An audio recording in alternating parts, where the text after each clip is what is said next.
Buckle up. You're about to hear something you won't forget. 1, 2, 3, 4. If you wish to understand the secrets of the universe, think. This isn't your typical small talk. This is Lyft talk. The only thing necessary for the triumph of evil is for good people to do nothing. Ever had such a good conversation you didn't want the ride to end? In terms of energy, frequency, From the streets of Denver to your ears, welcome to the conversations that only happen in a Lyft. and vibration. 3 years ago, I quit my comfortable, well-paying job in tech. Although the money was great, I couldn't shake the feeling I was meant to be somewhere else. Eventually, I found myself out of money. Needing quick cash, I started driving for the rideshare app Lyft. I'm Sean McMahon, and you're listening to Lyft Talk. 2, 1.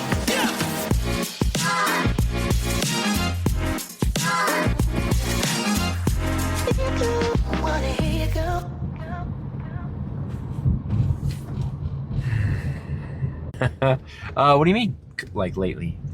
I feel like just there's a lot of like drunk people that get in Ubers and probably say like crazy shit that they wouldn't otherwise. Yeah, that's true. I would say that's probably true.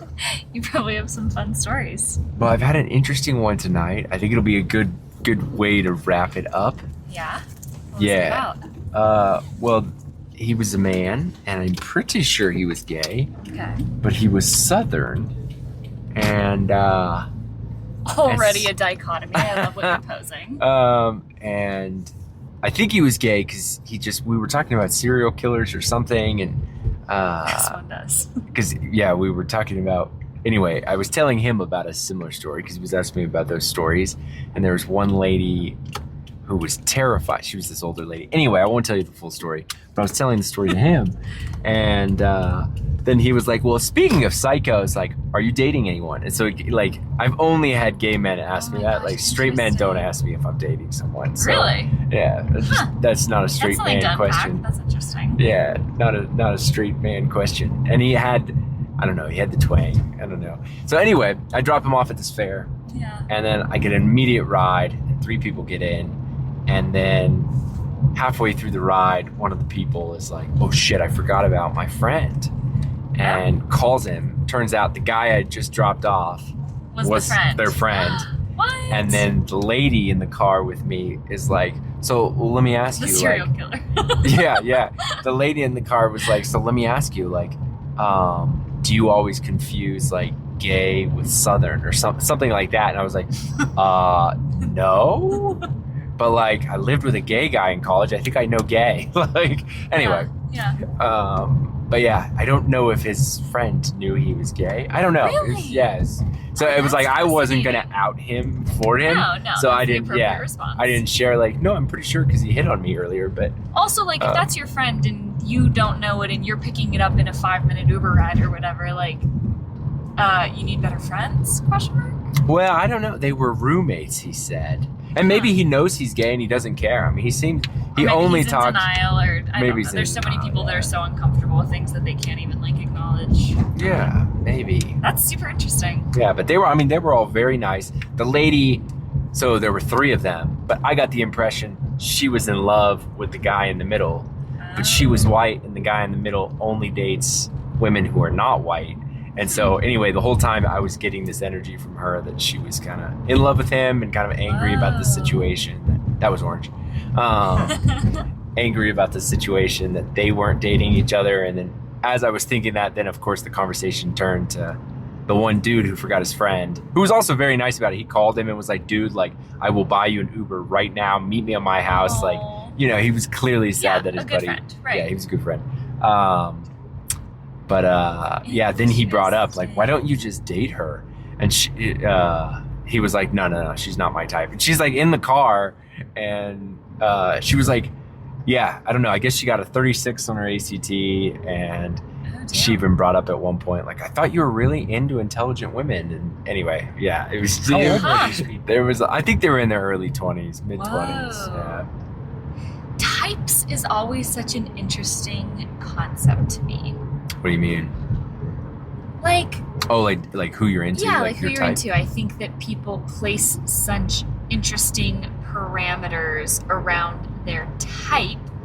And I think often it's used in scenarios exactly like what you're describing, when you're just not into someone that's into you. So you describe a type, which is a gentle way of saying it's not you.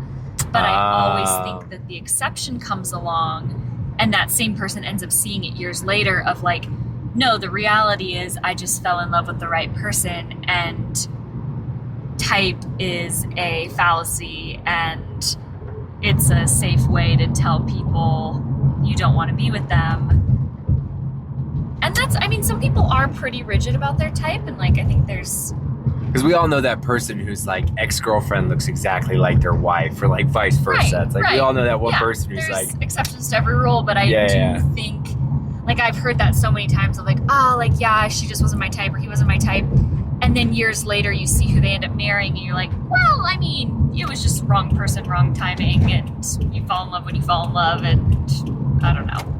No, I think it rings true. When you say that, it was like, yeah, I think you're probably right. It's a very gentle, I like how you put that, like a He's very like, gentle way of hey, saying, like, I'm not It's into not you. gonna be you. Yeah.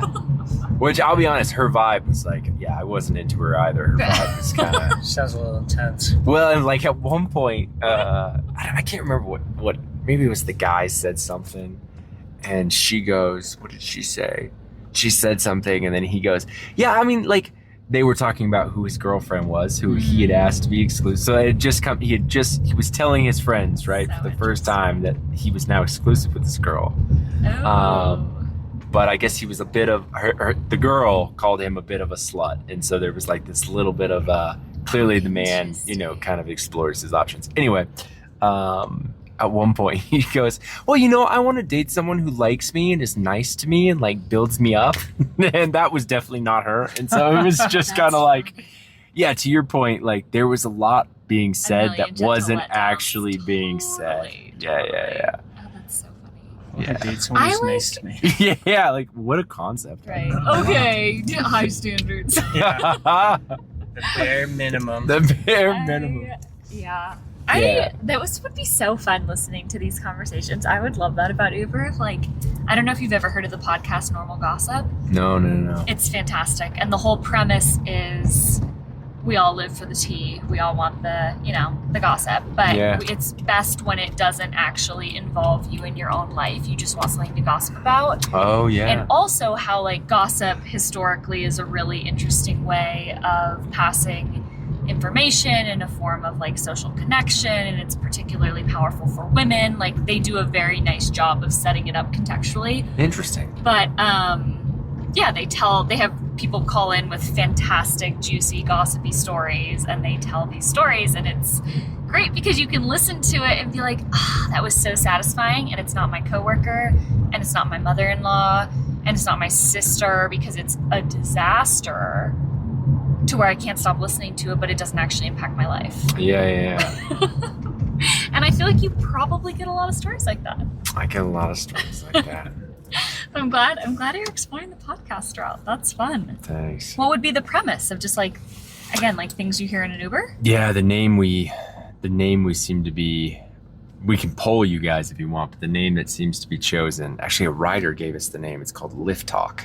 Ooh, yeah. And yeah, I mean, people have had confessions. Like one lady, I didn't get it on tape. I wasn't shooting it at that point, but one lady confessed to having an affair with a 26-year-old, and she was Whoa. almost 60. Whoa. Oh. Yeah. Wait, like she was 60 and the kid was 26? Yeah, I think she was 58. Yeah, 59 or something. She was Wow. 26, and she was like, it was wild because she was married and they worked together. And I was just like, well, wait a minute. Like, if you're in love with this kid, like, you know, not that 26 is a kid, but relatively, I was like, you know, yeah, again, yeah. yeah. I was like, if you're in love with this kid, like, why are you married? Like, why'd you get married? And she explained the whole story, and he asked multiple times, and she'd been single for a while and struggling. And I was like, okay, so it was kind of to do with the money. And she was like, yeah, it was, you know, kind of to do with the money. Like, he's a great guy and I love him, but I just don't love him in that way. And I was like, at one point, I don't know, she just kind of hit this insight that was like, I don't know if I know how to be alone. But like, I don't have to worry about that because I found my soulmate now. And she said the 26-year-old name, and it's like he's my soulmate, and I'm sitting here like Holy I'm shit. closer to 26 than very close to 26 than I am to 59, and I'm thinking like, and I've dated like the oldest I've dated I think is like a 44-year-old, and I'm thinking That's like, a big age gap. I don't know. Yeah, by the time they got to 60, I'd be like, I don't know, man. Like, maybe that's why I'm not in a serious Yeah. relationship. 'cause Wait, I so just- she had an affair with a 26-year-old? she's having an active affair with a Having. 26-year-old. She's in love with him, right? It's her She's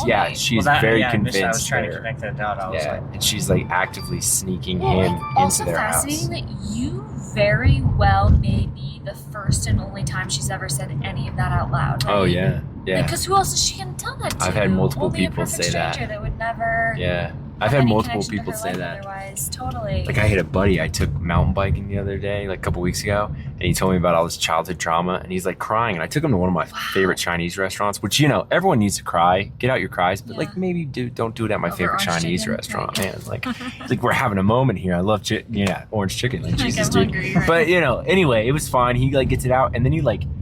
It's kind of like, and I know the owner, and so it's like the owner's probably like, "What the fuck did I just bring in here?" Anyway, Wow. it was a very powerful moment for him. He needed to heal or whatever. Yeah. And he goes like, "Does this happen to you all the time? Like, I've never told friends I've had like since college, since high school about all this, and literally, I have to tell you, Faith, like, it happens all the time to me. People tell me Yeah. stuff all the fucking time that it's I like, actually why get did a you lot tell of me that too. I think it's a personality type. Yeah, Also. I think we give a vibe or something. Very interesting. I do think the Uber piece of it and just the anonymity and the like Definitely. not connection, but The stranger. I do have people. I get a lot of with my name Faith. I get a lot of people. Like, I don't know. I was at a work conference recently, and I had like 3 different people come up, and they're like, "I want to tell you my Jesus story." And I was like, Really? "Oh, like, I'm good. Like, my mom's atheist. It's like kind of complicated. Like, she identifies as a witch. Like, I don't know if we need to." Wait, like, hold on. Is that all true, or is that just your deflection story? No, I mean, my mom Okay, is closer continue. to paganism. Continue. I mean, my dad is Catholic. He was a monk. It's like a whole thing. We don't have a long enough ride. But these Damn. people, You guys I need to know. go anywhere else? Damn. I know. You would have a Yeah. I'm hooked. This is great wonderful- content. you'd God have a damn. wonderful episode with Man, Faith, I talked too long. We should have got to your stuff. Shit. No, all good. But yeah, these people were That's super wild. But yeah, people will be like, and I just really need to tell you my Jesus story. I'm like, wrong name. I should have been Sarah. Anyway, I hope you have a lovely evening. Yeah, you too. Thank you so much. If we Thanks ever for pop sharing. up on your dash again, we'll get into it. I look forward to it. Y'all- safe. yeah, thanks. Have a good night.